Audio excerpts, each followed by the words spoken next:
Sunday, after the most memorable win in Ohio State football in, frankly, quite some time, the Buckeyes with an incredibly dramatic win over the Notre Dame Fighting Irish yesterday, 17-14, has a lot of people talking about the Buckeyes today.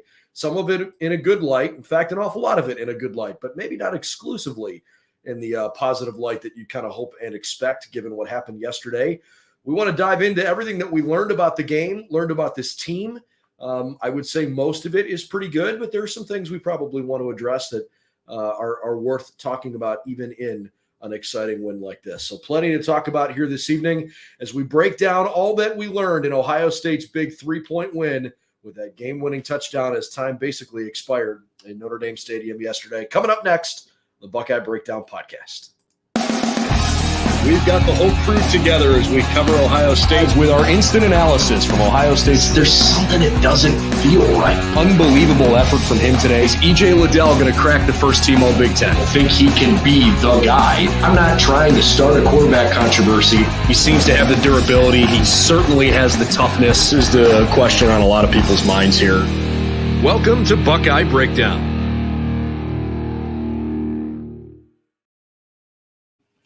Well, hi, everybody, and welcome to Buckeye Breakdown. I'm Brendan Gulick along with Anthony Moeglin, and certainly looking forward to talking about Ohio State's big win yesterday, 17-14 in South Bend, Indiana. Now that we're home, we've had a chance to digest the game and clear our heads after the fun emotions that come with a really cool win like what Ohio State experienced last night. Of course, Buckeye Breakdown is the podcast associated with BuckeyesNow.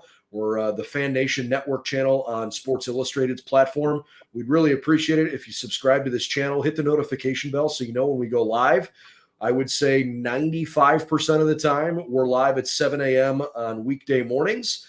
Occasionally we go live at additional times, and certainly we've got live coverage for you Saturdays and Sundays as we talk Buckeye football here all season long. Anthony, I think maybe the best place to start is an interesting proposition, because I have read probably more often today from writers all over the country, some that are local, some that are national, some that are regional to these schools, some that are way on the outside looking in. Mm-hmm. I'm gathering a little bit more regularly than I expected that the consensus opinion is that Notre Dame lost this game more than Ohio State won this game. And I'm having a hard time getting behind that idea, because I can understand a few instances where Notre Dame made some mistakes. Mm-hmm. So did Ohio State. And I just don't know that I'm willing to sit here and say that, with 1 minute and 26 seconds left and the ball on your own 35-yard line, that Kyle McCord marching the team down, making, a couple of misses along the way, but largely clutch throw after clutch throw. I know there were only 10 guys on the field, man. I get it. And we're going to talk about that for the last play. But I feel like Ohio State had a chance, took the bull by the horns, and went on and won this game. And I don't think they're getting enough credit for that.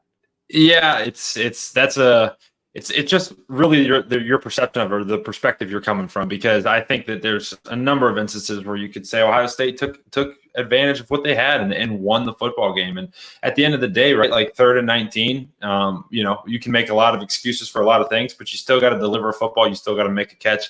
4th and 8, you still got to drop back with pressure in your face against tight man coverage and make a clutch throw and move the sticks. 3rd and 7 earlier in the drive, you still got to make those throws. So yeah, if you're looking at it with green color glasses, I think you can say that maybe Notre Dame lost the game. The only play that, from, an Ohio State perspective where you're like, okay, we got lucky, is the dropped interception, which would have sealed the deal. But hey, they didn't make the play, and that's fine. Guess what? Ohio State still had to go 40 more yards to win the football game, and they did that. That's kind of the biggest takeaway, in my opinion, was that, there was 2 teams out there that had a chance to win the football game, and one did it. I don't care what happened out there. One team has more points than the other team, and that team's luckily ours, and it's Ohio State. And, I think that, that sentiment of Notre Dame blowing the game, whatever. I think Ohio State did plenty enough, in my opinion, to get credit for going out there and taking a huge game in a hostile environment in enemy territory, and kind of moving to 4-0. I mean, I think that was as we've grown, we're now 24 hours away. As we keep going further and further away from it, I get more impressed by the win that the Buckeyes put on yesterday. And look, I understand that maybe, from a Notre Dame fan perspective, you're probably hurting today, right? I mean, there have been a lot of games in the last decade where you just felt like victory was snatched away from you at the super last second. And maybe this one stings more than others because of the way, literally the drive that happened at the end of the game to put it away. But I can point to a number of instances on both teams where there just flat out wasn't enough execution for any separation. And, both teams had coaching staffs that chose to be really aggressive. Both teams struggled in some short yardage situations in critical moments. I just don't, and look, I don't think Notre Dame was pointing any fingers and saying, hey, we let that one go. I thought there was some ownership in the Notre Dame postgame press conferences, right? Like nobody at that side of things was taking away from Ohio State what they did. I'm sure Notre Dame fans are feeling like, God, what's it going to take for this team to figure it out and put a game away late? And I get that, but we're going to talk about Ohio State more. And I think the appropriate perspective to take here is you got a young quarterback who's playing in the biggest game of his life.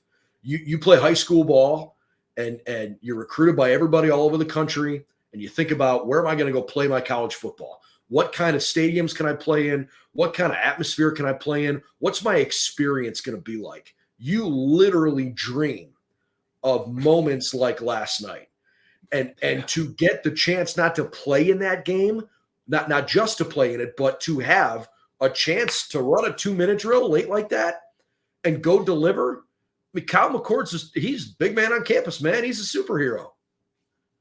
I mean, think about it, Brendan. Anyone who's ever, even us, like anyone who's ever picked up a football or cares about football has spent some time in their backyard, either with their brother or their dad or their neighbor or their friend.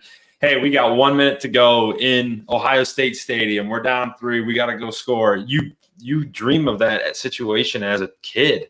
And Kyle got to go out and do it in real life. And I mean, sitting in that stadium last night, I couldn't get over the fact that, or just the environment, like how intense it was, how loud it was, how just crazy it was. And the fact that they were so cool, calm and collected, composed, and he was able to execute in the biggest stage of his football life. Talking about Kyle McCord, I think was just an incredible thing to watch and witness. And for him, it's got to be, you wake up this morning and you're like, did that actually happen? Like, did I just lead a game-winning drive against top 10 Notre Dame in South Bend? That is what you dream of as a kid. And it's hats off to Kyle McCord, man. He has his fair share of doubters, and for whatever reason, can't make all the throws, or maybe not athletic enough, or maybe not tall enough. But he said, hey, screw it. I'm going to go win a football game, the biggest one in the country yesterday. And he went and did it, and it was awesome. Well, all I'm going to say is, Craig Krenzel won a national championship. And I think Kyle McCord's a better quarterback than Craig Krenzel was. And maybe everybody's wrapped up in the identity of what this team has been as this ridiculous, explosive offense. And maybe they'll still get there. We can talk about that, especially going into a week here where the Buckeyes are on a bye. But the identity of this team, to me, is becoming more and more about the defense.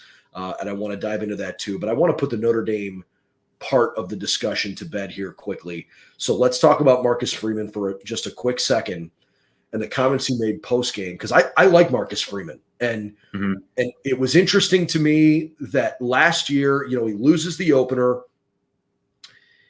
He goes home and stubs his toe against Marshall, and it like quickly becomes not a great season. But the kind of season where Irish fans are like willing to give him the benefit of the doubt, because he's a first-time head coach, and maybe it's going to take a little bit of time to figure it out. I have a really hard time now that I have kind of gone back and listened to exactly what he said post-game. I have a really hard time defending him in his perspective. The last 2 plays of the game, everybody on planet Earth that watched this game at this point now knows that there were only 10 guys in the field for Notre Dame for the last 2 plays defensively. He said post-game that he knew after the first of those 2 plays, the incompletion to Marvin Harrison, he knew that there were only 10 guys on the field and that he told the 11th player, don't come out onto the field because I don't want to take a substitution penalty for bringing a guy on, not taking a guy off, and give up half a yard. He said he would rather play 10 on 11 from the 1 yard line than 11 on 11 from the half yard line.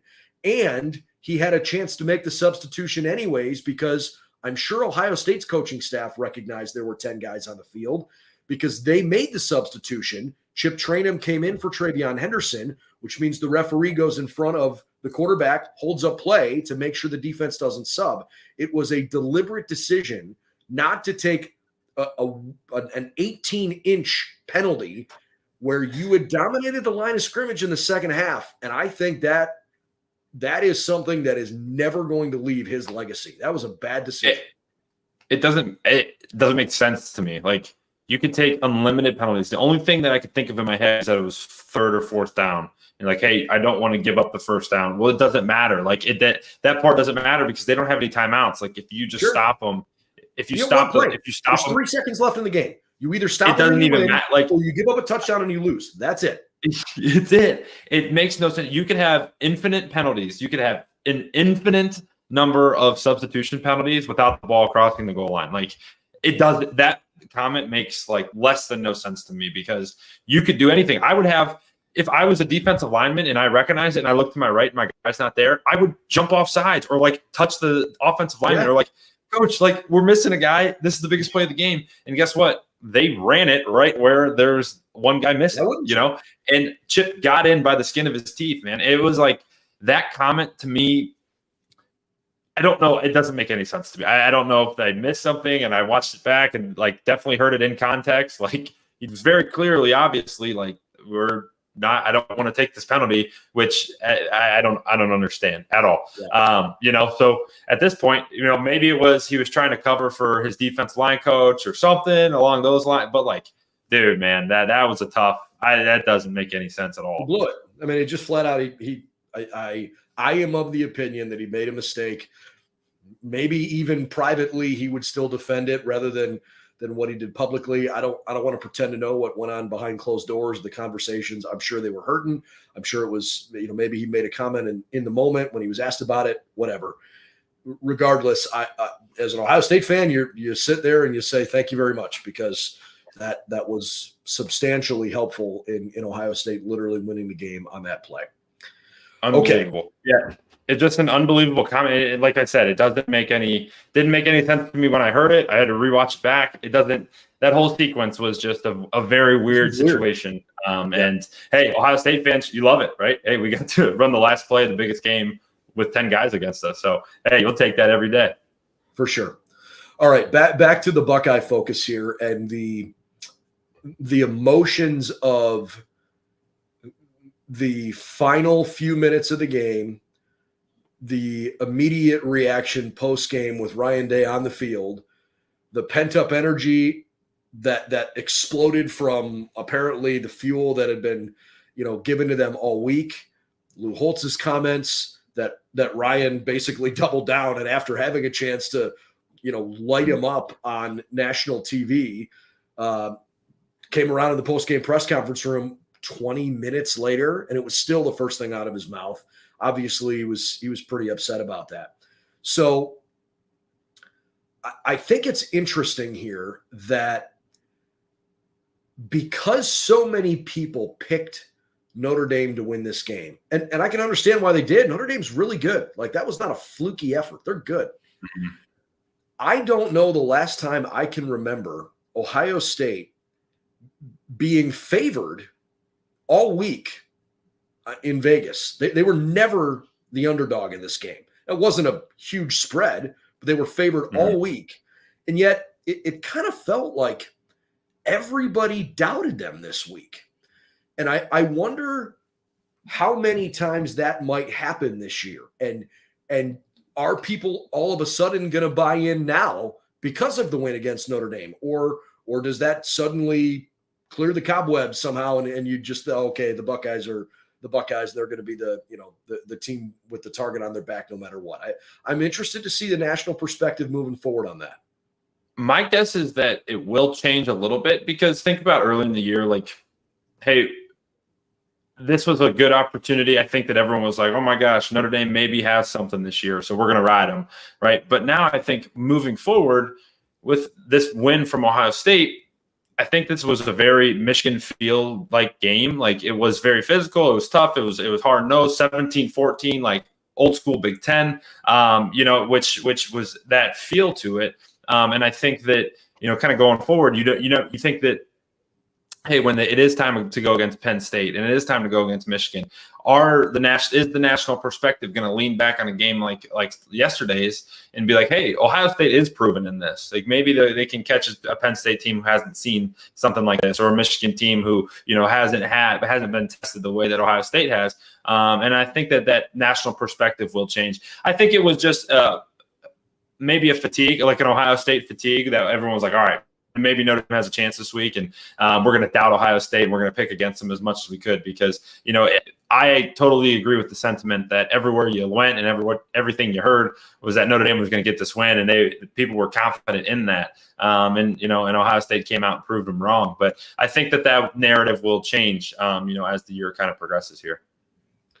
And like, I almost wonder if everybody was trying to be a little too creative. We got a question here from Jason asking about offensive line play, and maybe this is the appropriate time to bring it up, because we said all week leading up to this game, I think we were sort of in unison that we felt like this game was going to be won or lost in the trenches on both sides of the ball, because Notre Dame's offensive line is excellent.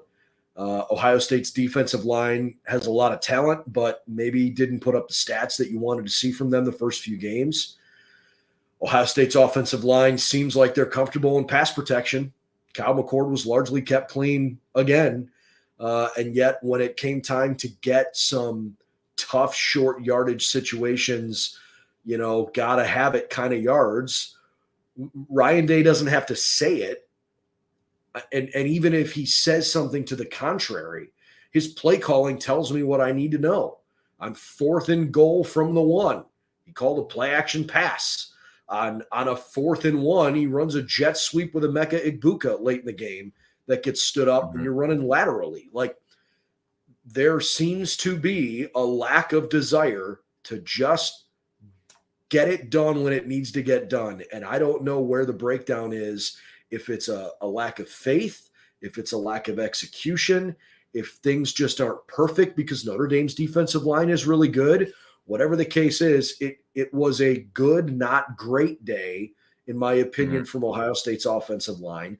I don't know that they need an elite offensive line to win a national championship either. They just need to be good enough to give the offense opportunities. And against a really good defense yesterday, they were good enough. Not by much, but they were good enough. Yeah, right. And it's just, you got to be 1 point better. And they were. But, dude, I mean, Brendan, I agree with you. Like, it's very evident, kind of what the feel is. You think back, the one that's going to stick in my head was the 4th down going in when they ran the jet sweep. Like, that was the big play. They ran it to the short side of the field. I don't necessarily agree with, a lot of things in that play call, but when you kind of peeled the layers back a little bit, it's like, hey, why didn't we just run it up the middle? And you really just, even a quarterback sneak would have been, I think, a better option there. But you run it to the outside, and just like you said, that's giving a message without saying anything, right? You don't really trust what's going on inside. I say that lightly. I don't want him to come after us. After the game, he's like, hey, you watch the tape. Our guys are tough and inside, and I agree, they played well enough, but like, there's breadcrumbs everywhere where it's like, hey, maybe he doesn't trust them in every situation. And even on the last play, like if Chip's leg doesn't pop up, and like if that doesn't happen, is he short? Is it potentially short, and is that game over? And that was getting half a yard against 10 guys on defense and running out of gap that it was unoccupied. So there's definitely there's definitely breadcrumbs throughout the game and throughout the different play calls that there's a lack of trust, I think, from his side of things with the offensive line. But like you said, what they did yesterday was enough to get the job done, and that was the goal. We do watch the tape for what it's worth. We do it every Monday. We're going to do it tomorrow morning. We're going to have plenty of tape that we're going to show you. So shameless plug mid-show, even though we usually do that at the end of the show as well. We'll have a nice little film breakdown from some of the good and some of the bad from yesterday. So hope you'll join us tomorrow morning for that. But plenty more to talk about in the meantime. I was thinking back to when Ryan Day got the job and Urban Meyer made it a big deal that's the guy that's going to lead this program. And so I haven't really thought much about this really until the last 24 hours. Ryan Day, I'm quite happy to admit this publicly. Ryan Day is probably my favorite coach that I've ever covered in any sport. And I cover a lot of different sports. Ryan has a humanness to him. Humanity, I guess, is the better, more correct way to say it. But he has an aura about him that's approachable, that's professional, but that makes you feel like he's, when you're talking to him, that you've got his attention. Mm-hmm. And I can tell you there's a lot of coaches that's not the case. I was interested to see when we would see publicly whatever it is that Urban felt so strongly about when he essentially self-appointed Ryan to be the guy to take over the program. And last night, we've seen a few instances along the way. The Georgia game last year comes to mind. But I have never seen Ryan Day that fired up. And it made me wonder, I wonder if he's actually more like that behind closed doors that we just never see, that maybe he has an ability to let the temperature come down. And when he addresses reporters or when he talks publicly or when he's in public, that maybe he has the ability to dial that back a little bit. It was pretty obvious to me how personally he took all of the hate, not just from Lou Holtz, although certainly that he called Coach Holtz out. I think Buckeye fans loved the fire, loved the energy, and it happened because of a win, so that was good too. I felt like I saw Urban in Ryan Day last night, and to so many people around the country, they're not going to like hearing that. To Ohio State fans, they've been dying for it, and I felt like we finally got that last night. Yeah, and coaches are so good. The great ones are so good at being able to flip that switch, right? They come to the media and they're the face of the program. They're buttoned up. It's a lot of coach speak. It's a lot of, the cliche things and, making sure that they're the face of the program. And when they go behind the locker room doors, it's a whole different guy. I think you kind of maybe saw that not only with him yesterday, but you look at Dan Lanning in Oregon, they had that clip from the locker room there. And you see their real personalities. Now, we could have a conversation if there should be cameras in the locker room and whatnot. I think that's a different story. That's a song for another time. But because that's such a sacred place, and those guys, you build such a relationship with your team, and you're the leader of that team, and they know your true personality. They know they've seen that Coach Day. He's even said it. The last couple of days of the week were really emotional for him, and so you could feel that, right? And it's like, hey, what was practice like? And only that group. Only this group of Ohio State players know exactly hey, this is big to Coach Day. And when it's so cool, in my opinion, when that stuff leaks over like it did last night, because honestly, man, we want to see that the true self of those coaches. We want to see the true self of those players, right? When they get the opportunity to talk.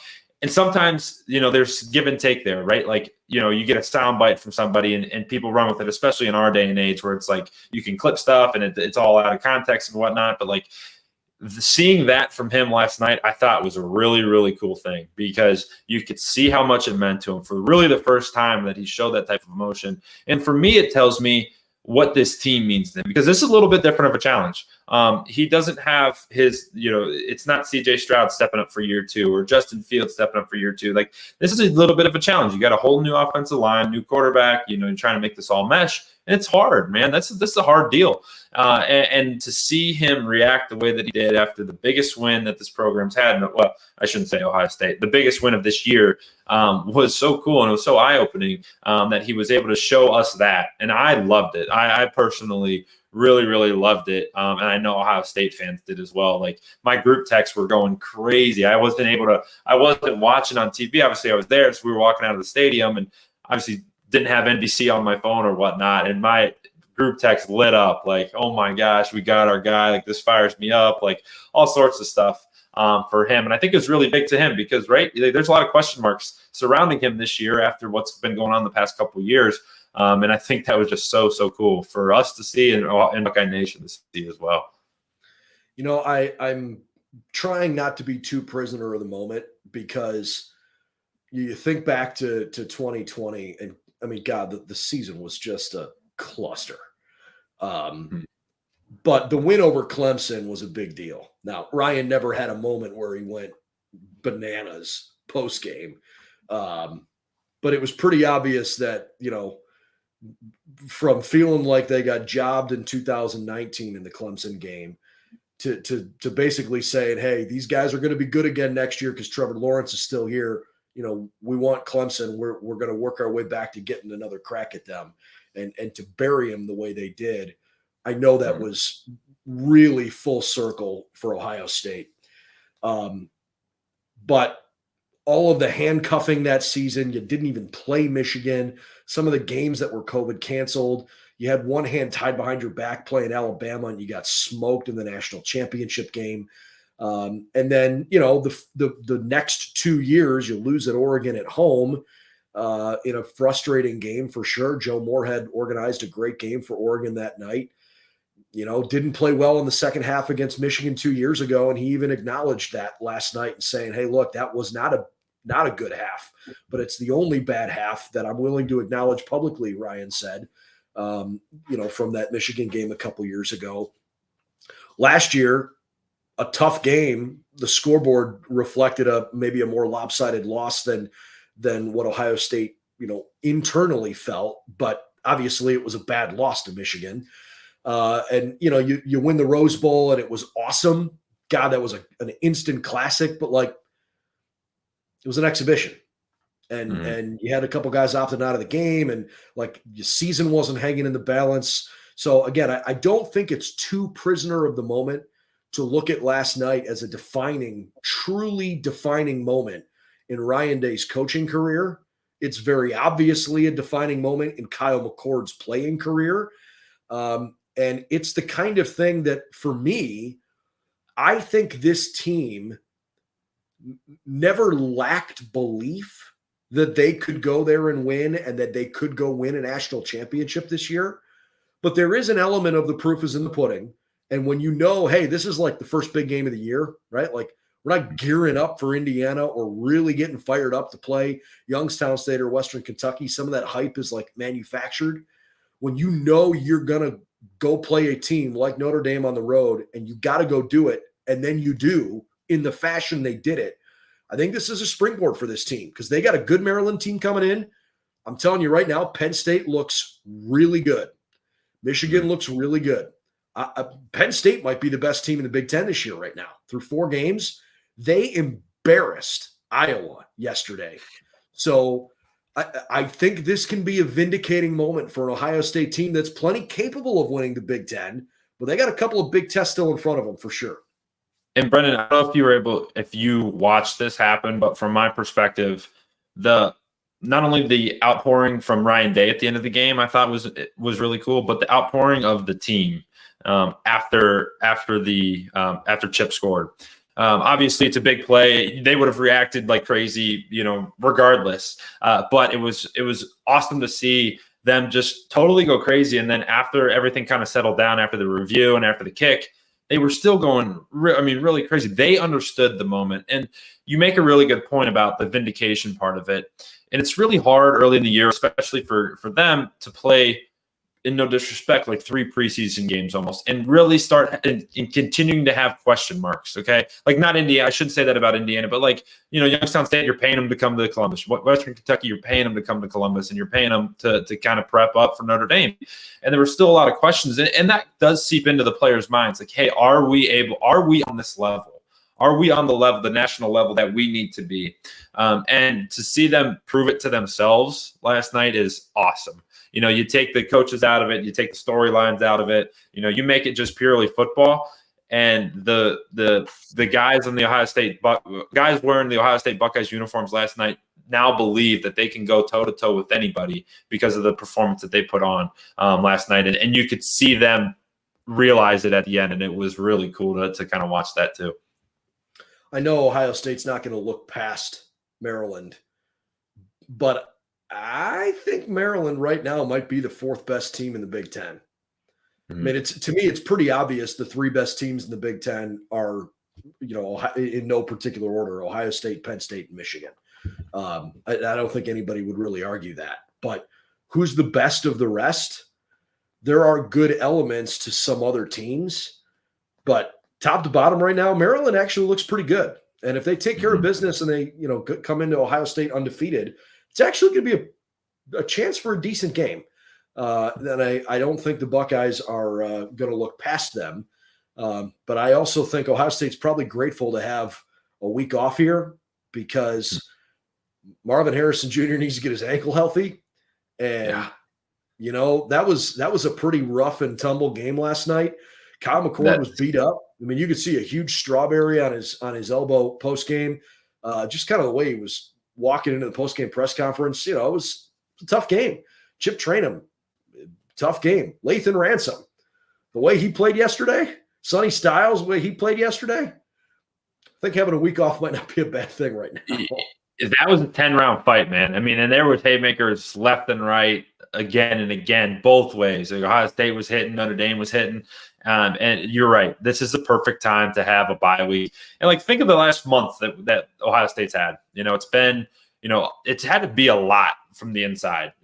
There's a lot of stuff. They had a quarterback competition go into week 3. You're trying to figure out the offensive line. Things aren't going great defensively. You're pretty much locked down, but still some questions.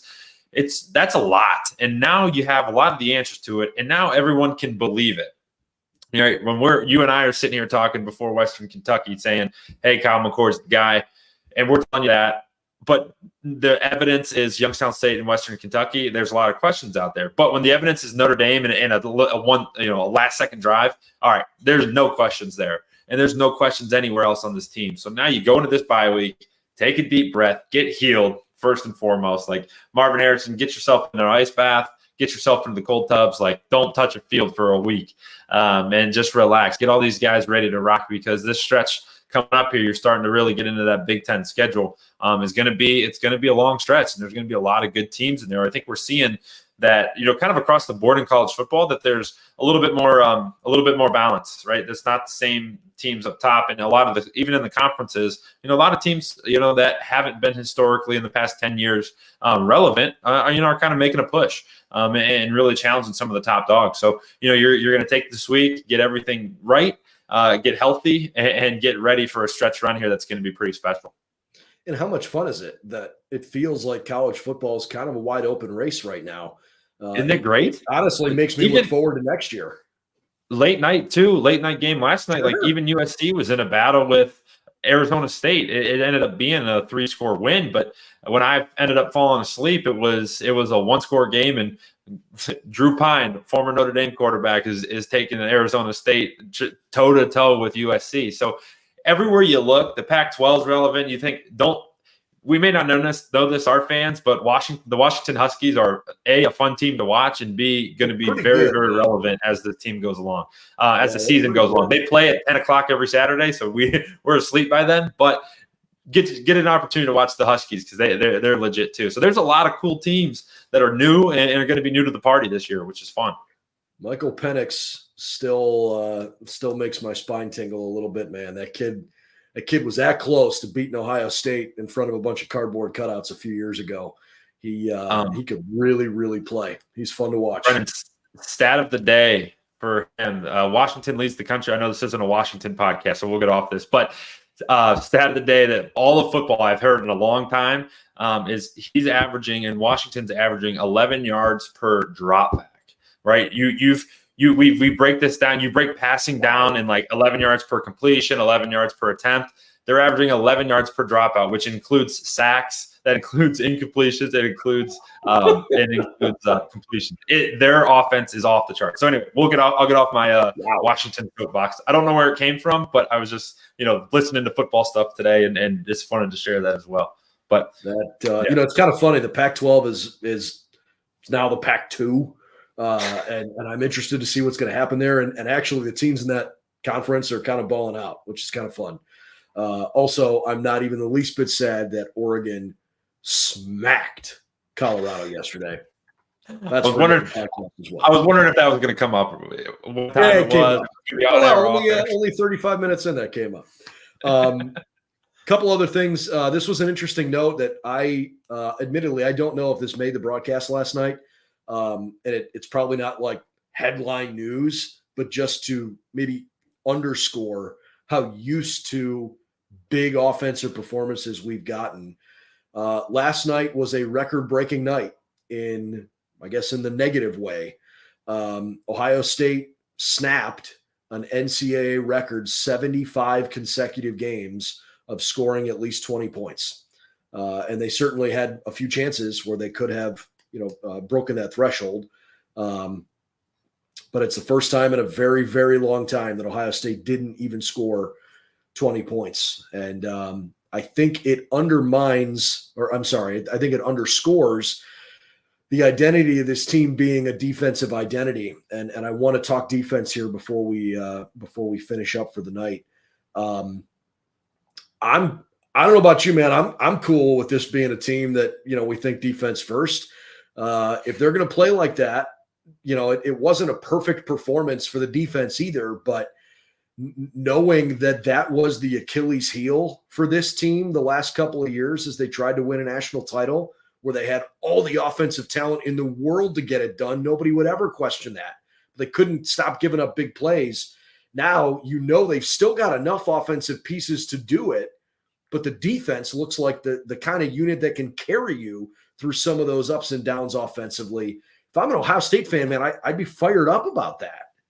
You got to be. And how's the saying go, Brendan? Like when we're growing up, offense wins games, defense wins championships. And like you could think that's an old wives' tale, or whatever it is. You think it's your dad or your brother telling you that, so you get you to play to get down in a defensive stance in basketball. But it's really true. Like it's a big deal. And you look. The reason I love that in football, especially, is because when you really think about it. When an offense is struggling, and you got to think, why is an offense struggling? Well, you need 11 guys to do their job together at the same time, at the right time for a successful play. So if we're dropping back to pass and Marvin Harrison runs the wrong route, but all 10 other guys do their job correctly, it's going to be a negative play. Okay. Or he runs the right route, beats his guy, and, our center, Carson Hinsman, misses his block, and now we get a sack. Well, that's a negative play. However, on the defensive side, you could have 10 guys do the wrong thing, and Denzel Burke's in the right spot at the right time and knocks the ball away, and that's a plus. So on defense, it's like when you have the ability to dominate games, if your offense ever goes into a lull or they're trying to find their way or find their identity, defenses can carry teams. And when you don't have a defense, that just turns the pressure all the way up on the offense. It's like, hey, every time you come on the field, it's going to be after a kickoff. You're going to be on the 25-yard line, and there's going to be points on the board, whether it's 3 or 7, whatever. But you have no idea the feeling it is when you get the ball at the 35-yard line or the 40-yard line, and you look at the scoreboard, and maybe you're struggling. I sure had my fair share of days where we were struggling, and the other team has 0 points. You're like, okay, we're still in it. We'll figure it out and we'll go. And when your team is defensive driven, as these guys are, and they have a sound unit doing that, that can take you a long, long way. It really can. And I love that that's kind of the feel for the first time in a long time where it's like the last 3-4 years, it's been this offense is high powered. This is a Ferrari. This is this, and this. Well, this year maybe just a little bit different. Hey, this defense is elite, and they're going to drive this team, and they're going to take this team where they want to go. And guess what? There's no problem with that. There's not one problem with that. Having a team that led by a defense, I think it's great. I think the willingness to be physical in the run game can be a calling card for Ohio State late in the season, because you look at the makeup of Penn State and Michigan, which are the two biggest games left on the schedule. Yeah, J.J. McCarthy and Drew Eller are really good quarterbacks, but those teams want to run the ball. And Michigan's game plan the last 2 years was, we're just going to run it till you stop us. And they didn't really get stopped, certainly, especially 2 years ago. I really like the outlook for Ohio State the rest of the season, because their defense hasn't let up. And I think a lot of people wanted to see it before they believed it. I think we've talked about the fact that on this show that we had seen it enough in certain instances where we wanted to see things even strategically get better, not just, well, you're playing Youngstown State, you should dominate the line of scrimmage. I felt like I had seen enough through the first 3 weeks to believe in this unit. I did lots of radio hits all over the country, and people were asking, well, how's Ohio State going to stop Notre Dame? Their offense is great. And I said it every single time, like, just wait. This defense is real this year. And what Sonny Styles can do, the versatility there. Josh Proctor's been great in the run game. Denzel Burke looks like an All-American corner. Tommy Eichenberg is a stud. Do I want to see a little bit more from the defensive line? I think everybody does. I get irritated when Mike Hall's not in there when Ty Hamilton is. I like Mike Hall better than Ty Hamilton. It's not any offense to Ty. Ty's a good player. I like Mike better. I want him on there. So I get frustrated when Mike Hall's not in there. But I don't know. What JT Tuimoloau did yesterday was pretty darn impressive. Tyleik Williams played a great game yesterday. Like, this defense can win a national championship. And when things are going to get a little knockdown, drag out against Penn State and against Michigan later in the year, because you know what their formula is, you know how they're going to try to attack you. I like Ohio State's chances of being right in the thick of it. And Brendan, my favorite part of it too, along with everything you just mentioned, is they now proved in a game where, hey, you're going to face an elite defense like they did on Saturday against Notre Dame.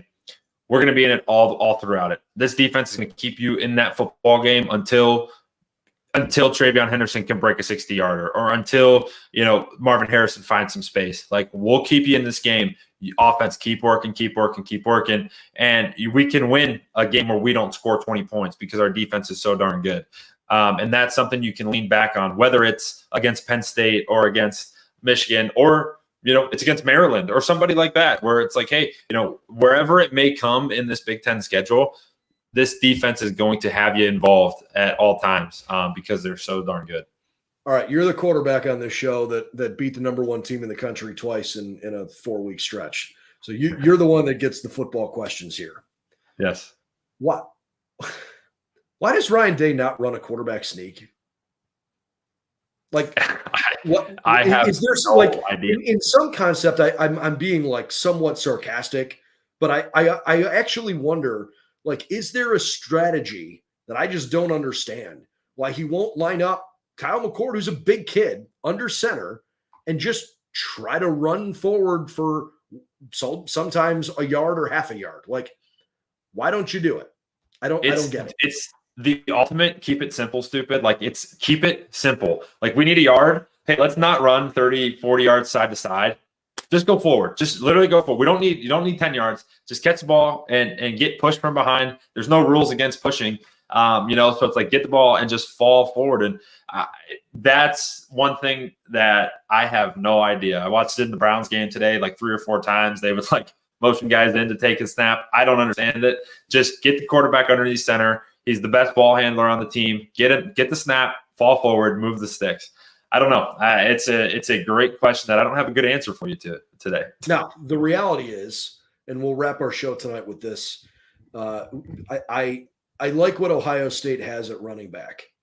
And I think that we might look back on this team at the end of the season and think about the running back depth as the unsung hero, right? You're not going to see quite the same love shined on that group that you see at wide receiver. If the defense continues to play the way it is, they're going to get a lot of attention. TreVeyon Henderson obviously gets plenty of love because he's this home run hitter kind of guy, for sure. And he showcased it yesterday with incredible breakaway speed. Chip Trayanum has basically usurped Mayan Williams on the depth chart. I mean, nobody's straight out said that, but he's gotten all the number 2 carries in meaningful moments these last couple weeks, and most especially yesterday.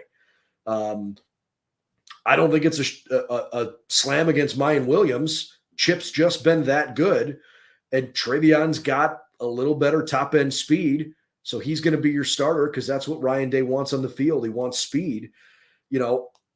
Evan Pryor got hurt, and that really stinks, and it's going to be hard for him to find time to get on the field. And everybody wants to see Dallin Hayden. When's Dallin Hayden going to get chances? He looked good last year. There's only one football, and you got to figure out how to make this all work. But I think the depth in that room takes pressure off of Kyle McCord. It just circles back to we need to see this team run block a little bit better.